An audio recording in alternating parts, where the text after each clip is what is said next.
Welcome one and all. I love science. I may not be a witch, but here I am. I am the Science Witch, and welcome to another ship analysis video. I feel like I'm missing something. Oh, right, it's December. There we go.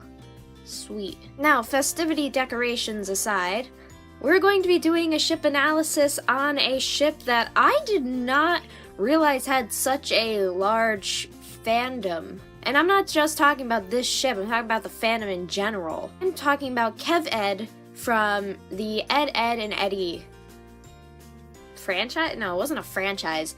The show Ed, and Eddie. Now, prepare to have your childhoods ruined, as I've seen many people complaining about when it comes to ships relating to older shows on Cartoon Network. Sorry? Before we get started on the actual analysis, I have a few warnings. Warning number 1. I have not watched Ed, and Eddie since I was like 12. So it's been quite a while. And I may not remember things as well, and even when I was 12, I didn't watch the show all that much. I don't know why, it never appealed to me as much as it does a lot of other people.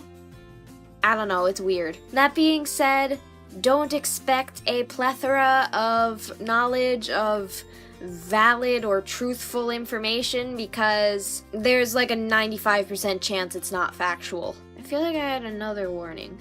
So when it comes to KevEdd, the main, I guess you can call it a TV trope about this ship is the fact that it is a jock-nerd relationship.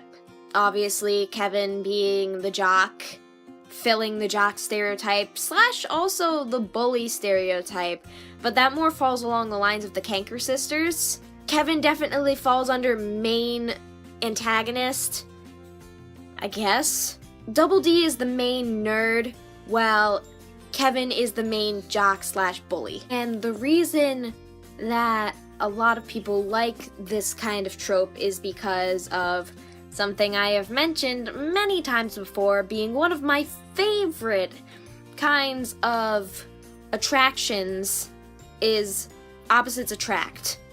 So the jock and the nerd stereotypes are polar opposites most of the time.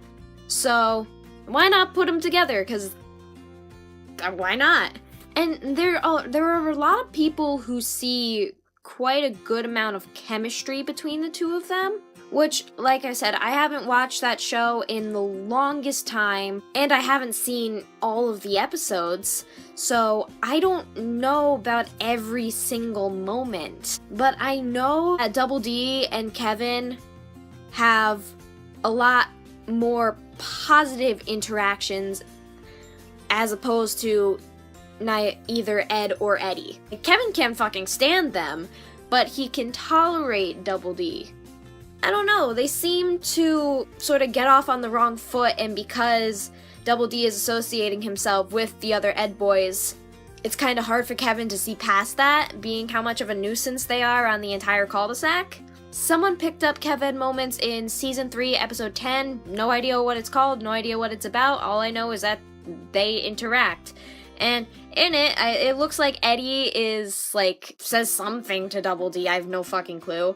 And Double D, works up, is kind of okay, fine, and goes over and starts talking to Kevin. And Kevin's genuinely listening, and they're having a good conversation. I'll put a picture of that up here. I think that's important, because it shows that he's a really likable guy when he's not with the other two. I mean, really, the only insufferable one out of the three of them is Eddie.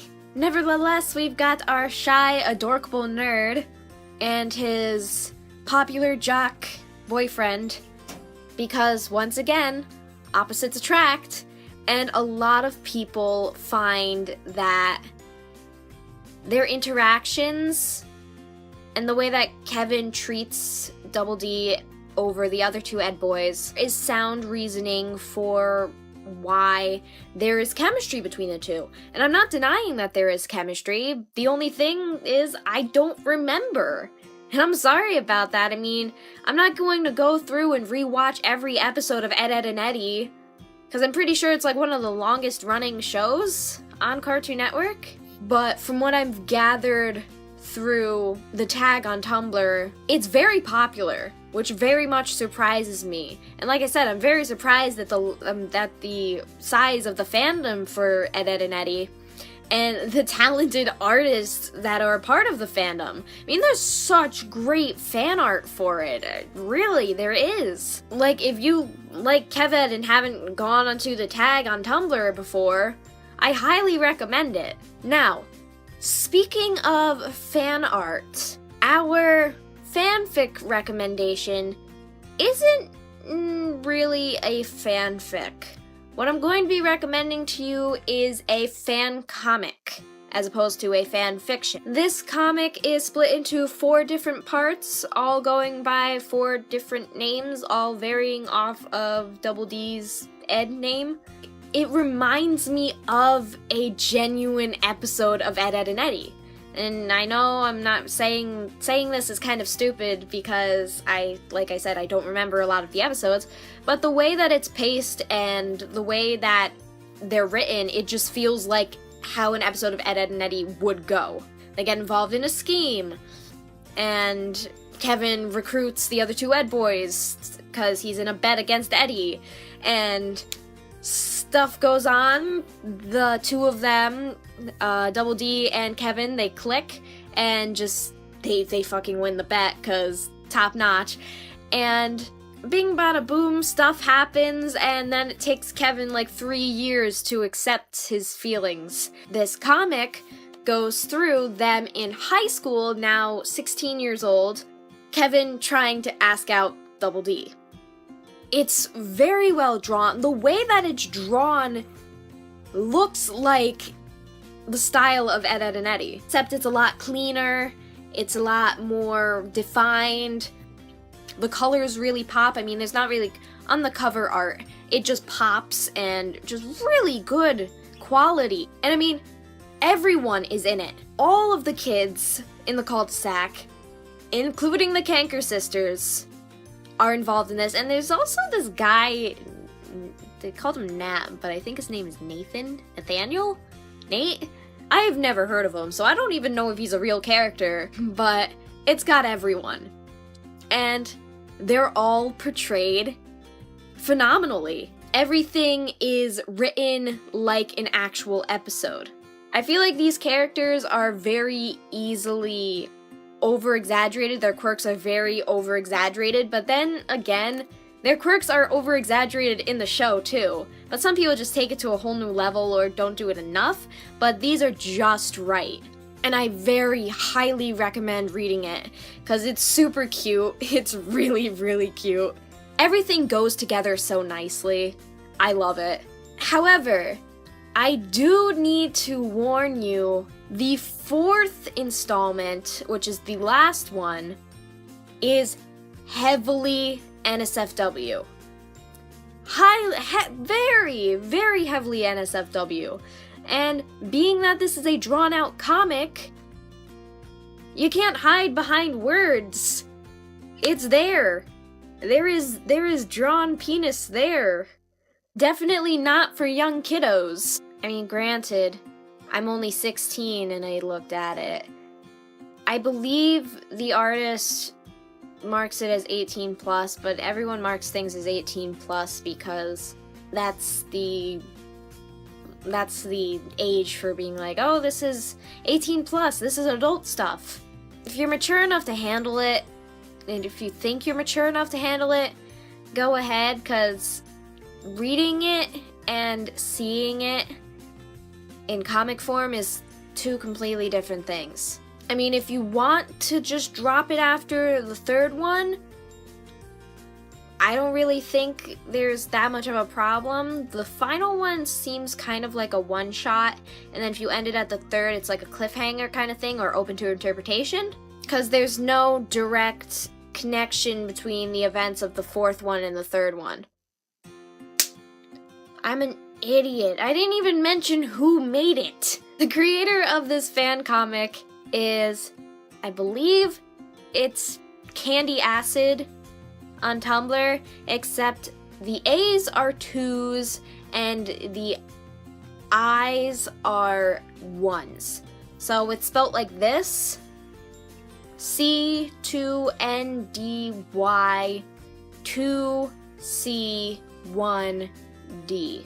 And I believe it's also their DeviantArt, which is filled with a lot more KevEdd stuff outside of the comic, and just a lot of other fantastic art. I mean, when I say this artist has such unique color palettes, whew, very, very popping color, and like, it's very pleasing to the eye. I must say, it is very pleasing to the eye. And the style's great too. It's really good. Top quality. One thing I'm going to be saying is, I have not gotten the permission from the artist to be talking about their comic.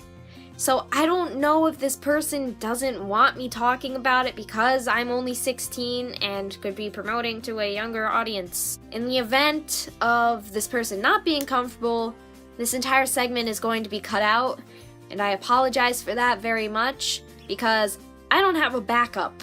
Because I didn't really think about the possibility of them saying no because minors until now. If I don't get an answer, I'm gonna upload it anyways. Because yes, while I may not have gotten the go-ahead from the artist, I did not get a don't. And in their bio, all it says is don't repost it. I'm not reposting it, I'm promoting it, I guess. Oh well, let's hope this goes okay. Anyways, that pretty much wraps up this analysis on KevEdd from Ed, Edd, and Eddy. Sorry it's taken me so long to get to this. I know this one's been requested several times, which again, surprises me a lot.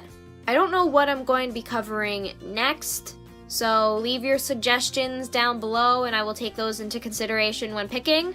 You can also leave those recommendations down in the comments, as well as on any of my social medias, which are my Tumblr, Twitter, and Instagram, considering Vine is going to be gone in like a few weeks. I guess Vine doesn't really matter, but it'll still be down there as well.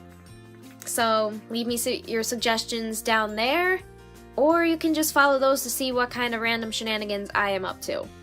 So, thank you guys so much for taking your time to watch this video. If you enjoyed what you saw, take a stab at that like button to let me know, and I hope to see each and every one of you sometime in the very near future. Take care of yourselves, everyone. Bye!